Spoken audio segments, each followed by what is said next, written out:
Sir sector 18 में सड़कों का तो बुरा हाल है पूरी, चाहे बड़ी सड़कें चाहे अंदर की छोटी सड़कें हैं। और ये मनसा थी मेरी कि मैं हुड्डा में जाऊँ। बच्चे भी कहते थे भी हुड्डा में रहेंगे पापा, हुड्डा में बनाओ मकान जी मैंने यहाँ लोन लिया, मोटे पैसे का लोन लेकर मकान बनाया है जी। और यहाँ ना गली में मैंने अब मेरे को ये पछतावा है कि लेना ही नहीं था, बनाना ही नहीं था। आप संतुष्ट हो जैसे सड़कों की हालत देखकर और जो सीवरेज? सर हर रोज दुर्घटनाएं होती रहती हैं जी। मैं अपने बच्चों को खुद ये बोलता हूँ आराम से जाओ, फिर भी वो कई बार गिर जाते हैं, इतना बुरा हाल है। मैंने खुद ने मकान बनाया को यहाँ पे 7 साल हो गए, लेकिन यहाँ अब तक कोई भी मैंने सड़क की मरम्मत करता हुआ कोई आदमी नहीं देखा। जी, सेक्टर में मकान बनाया तो कहीं ना कहीं ये सोच के बनाया होगा कि सुंदर सड़कें मिलेंगी, हर तरह की जो तमाम सुविधाएं। हमने सोच के तो ये बनाया था, बल्कि अब तो हमारे रिश्तेदार भी हमारी हंसी लगाने लगे। वैसे तो अच्छा आप किसी कॉलोनी में ही मकान बना। सड़कों की तो बात ये है, लेकिन इसके साथ साथ जो सबसे बड़ी समस्या दूसरी है इसमें सेक्टर में, सीवर की मेन समस्या है। इस सेक्टर का सीवर कहीं जुड़े नहीं रहा। मेरा नाम विजेंद्र मोर। जी सर, जैसे सेक्टर 18 में तो सड़कों का भी हाल हमने देखा, सीवरेज भी हमने देखा, तो क्या कुछ विचार है आपके? सर सेक्टर 18 में सड़कों का तो बुरा हाल है पूरी, चाहे बड़ी सड़कें चाहे अंदर की छोटी सड़कें हैं। और काफ़ी लंबे समय से इसमें जद्दोजहद हम कर रहे हैं जी। अब इसके टेंडर भी हुए हैं जी। और टेंडर में अभी सड़कें अभी शुरू होनी थी, लेकिन एक्शन साहब बोल रहे हैं भाई पहले पोल्यूशन के कारण काम रोक दिया गया जी। भाई पोल्यूशन हो गया तो ये पूरे घंटे के अंदर काम रोका गया था जी। और अब बोल रहे हैं इसका काम मार्च में चलाएंगे। अभी जो इसमें लुक वगैरह डालेंगे वो सही तरीके से काम नहीं करेगी जी। तो अभी ये बढ़ रहे हैं भाई इसको जो सड़कों का काम तो मार्च में शुरू करेंगे जी। लेकिन दुर्भाग्य ही है, लगभग 10 से 12 साल हो गए हमारे यहाँ पोजेशन और लगभग यहाँ 40% रेजिडेंशियल है लोग जी। तो यहाँ अब तक बहुत सी गर्मी की सीजन आ ली, लेकिन अभी तक कोई सड़क तैयार नहीं हुई है जी।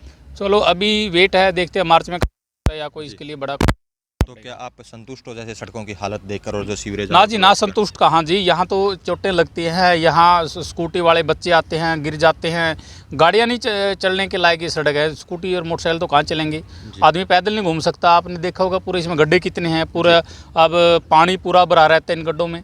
जी। तो उठाई आपने? बिल्कुल आवाज़ उठाई है, जितने स्टेट अफसर आए सभी से मिलते रहे हैं, एक्शन धर्मवीर जी हैं उनसे भी कई बार बातचीत होती है इसके बारे में, डीसी साहब से पहले हम मिल चुके हैं इसके लिए, लेकिन हर बार यही बोल देते हैं कि हमने इसकी डिमांड कर रखी है और डिमांड का पहले अब ये टेंडर हुए हैं भी, अब देखो काम शुरू हो जाए तो। तो जैसे सड़कें हैं तो क्या कुछ विचार हैं आपके इनके बारे में, जैसे सेक्टर में किस तरह की सर हर रोज दुर्घटनाएं होती रहती हैं जी। मैं अपने बच्चों को खुद ये बोलता हूँ आराम से जाओ, फिर भी वो कई बार गिर जाते हैं, इतना बुरा हाल है सर जी। और चोट भी लग चुकी है उनको। जैसे सुबह शाम सैर करते हो आप सड़कों पे? सैर करने का तो दिल ही नहीं करता सर, मेरी मिसेज को बिल्कुल बैक पेन है और सर वो इसी कारण से नहीं जा पाती है क्योंकि सड़कें बहुत ख़राब हैं जी। और भी ज़्यादा हालत ख़राब हो जाती है सैर करने से तो। जी। हाँ जी। जिस टाइम आपने सेक्टर में मकान बनाया तो कहीं ना कहीं ये सोच के बनाया होगा कि सुंदर सड़कें मिलेंगी, हर तरह की जो तमाम सुविधाएं यही सोच के बनाया था जी, इतने पैसे लगाए थे और ब्योंत से ज़्यादा लगाए थे जी पैसे, मतलब कि जी। उसके बाद तो ब्योंत बिहाड़ हो गया जी। जी। अब मतलब सुविधाएं कुछ भी नहीं है कहने? सुविधाएं तो जीरो है जी बिल्कुल। जी। हाँ जी। हाँ जी बाबू जी, आप बताइए नाम आपका? मेरा नाम योगेंद्र शर्मा। जी। आप क्या कहना चाहोगे जैसे सेक्टर 18 की सड़कों की हालत देखकर, सीवरेज की हालत देखकर और तमाम तरह की जो सुविधाएं हैं सेक्टर वासियों को मिल रही है नहीं मिल रही? सड़कों का तो जैसे इन्होंने बताया बहुत ही बुरा हाल है जी। हमने सोच के तो ये बनाया था, बल्कि अब तो हमारे रिश्तेदार भी हमारी हंसी लगाने लगे। जी। वैसे तो अच्छा आप किसी कॉलोनी में ही मकान बना लेते। जी। तो आते हैं रिश्तेदार भी आते हैं, वो भी हंसते हैं। जी। तो बद से बदतर है जी। यहाँ के हालात जी। सड़कों के जी। और सीवरेज का उससे भी बदतर है जी। तो मतलब कितने साल हो गए सेक्टर को इसको डेवलप हुए, उसके बाद कभी इसकी सड़क की मुरम्मत या काबे नहीं? मैंने खुद ने मकान बनाया को यहाँ पे 7 साल हो गए जी। लेकिन यहाँ अब तक कोई भी मैंने सड़क की मरम्मत करता हुआ कोई आदमी नहीं देखा जी। गड्ढे इतने हैं कि बच्चे साइकिल चलाते हैं वो गिर जाते हैं, किसी का गोड्डा छिल जाता है, किसी की बाइक बिड़ जाती है, किसी का कुछ हो जाता है, बुरा हाल है जी। सीवरेज का उससे बुरा हाल है। जी। और बाकी ये देखो आप पानी का तो देख ही रहे हो जी। तो प्रशासन से क्या कुछ मांग करना चाहोगे, जैसे हुड्डा अधिकारी हैं या जो डीसी साहब हैं उनसे? प्रशासन से तो क्या मांग करें, मांग कर करके थक गए हम तो। प्रशासन का कोई इस तरफ कोई वो नहीं है, ना ही हुड्डा प्रशासन का है। जैसा कि हुड्डा वासियों का कहना है कि वो इस जो सड़क की हालत देखकर और जो सीवरेज की हालत देखकर वो भी दुखी हैं और उनके कहीं आने जाने वाले वो भी दुखी हैं। तो और भी हमारे साथ मौजूद हैं, इनसे जान लेते हैं। हाँ सर, आपका नाम?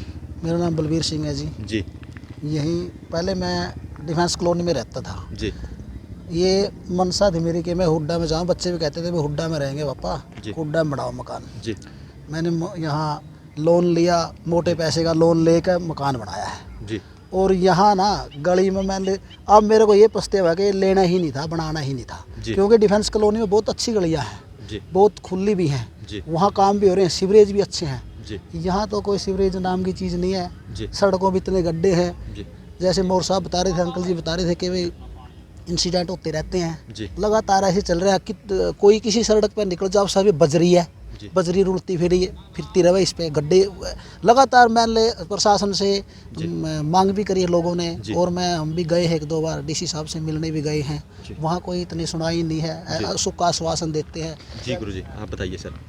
मैं मास्टर सतबीर गोवित, जी यहाँ 2016 में मकान बनाया था। जी और जैसा और साथियों ने बताया भाई, हर आदमी का सपना होता है जी एक बढ़िया लोकेशन पर जी अपना मकान हो, तो सेक्टर समझ के मकान बनाया था। जी लेकिन जब से उड्डा कटा है उसके बाद इस पर नहीं पैच भी लगे, जी और इतना टैक्स दिया है सड़कों के नाम पर, सीवर के नाम पर, जी पानी के नाम पर भी मतलब बिल दे रहे हैं। जी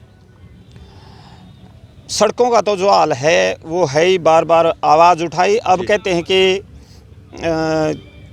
टेंडर हो रहे हैं। जी आप और तो मतलब समय समय पर मिलते रहते हो। हाँ। डीसी साहब से भी या हुड्डा विभाग में भी आपने आवाज़ भी उठाई है, उसके बावजूद भी कोई सुनवाई डीसी साहब से भी मिले हैं, पहले जो डीसी थे, जी और हुड्डा एडमिनिस्ट्रेटर से भी बार बार मिलते रहे हैं। जी उसके बावजूद अब ये बात आई है कि भाई सड़कों के टेंडर हो गए हैं। जी लेकिन टेंडर हुए हैं कि नहीं हुए हैं, मार्च में कह रहे हैं ये करने की, जबकि हमारा मानना ये है कि जनवरी के एंड में या फरवरी में स्टार्ट हो जाते हैं, या मतलब मौसम ठीक हो जाता है, फरवरी में शुरू कर देना चाहिए। सड़कों की तो बात ये है, लेकिन इसके साथ साथ जो सबसे बड़ी समस्या दूसरी है इसमें सेक्टर में, जी सीवर की मेन समस्या है। जी। इस सेक्टर का सीवर कहीं जुड़े नहीं रहा, इसके बीच से ड्रेन गुजरती जी। है तो ये बरसाती नाला, जी। लेकिन अब ये भरी पड़ी है, इसका पानी निकाल के ड्रेन में कर देते हैं। मतलब ये ड्रेन भी क्या है, घरों के बीच से जारी है ड्रेन, जी यहाँ बदबू मारती रहती है। जी सेक्टर का सीवर कहीं ना जुड़ना अपने आप में बहुत बड़ी समस्या है। जी पीछे से इन्होंने करनाल रोड साइड में जोड़ने की कोशिश की थी, जी। लेकिन वो उनका आज तक नहीं चल पाया। जी। तो हमारी तो आपके माध्यम से ये डिमांड है जी कि जगह जगह जो सीवर की लीकेज है वो बंद की जाए।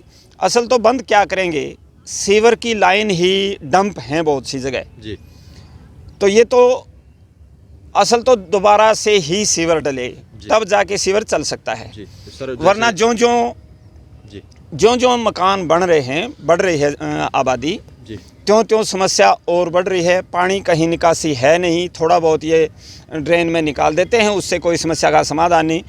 अपने यहाँ भी एक सीवर लीकेज है, अब तो ये बरसात का पानी है, नहीं तो इसकी जगह वही खड़ा मिलता। जी यहाँ लेफ्ट एंड में एक ये सीवर है, वो सारा लीक करता है, जी तो बुरा हाल है सीवर का।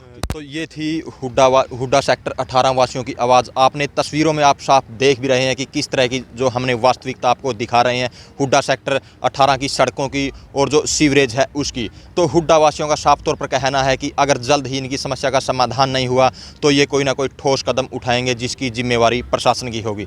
तो हमारी इस खबर के माध्यम से प्रशासन से भी अपील है कि कहीं ना कहीं प्रशासनिक अधिकारी सेक्टर 18 में आएँ, एक बार दौरा करें, वास्तविकता जानें, उसके बाद इन सेक्टर वासियों की समस्या का समाधान करें।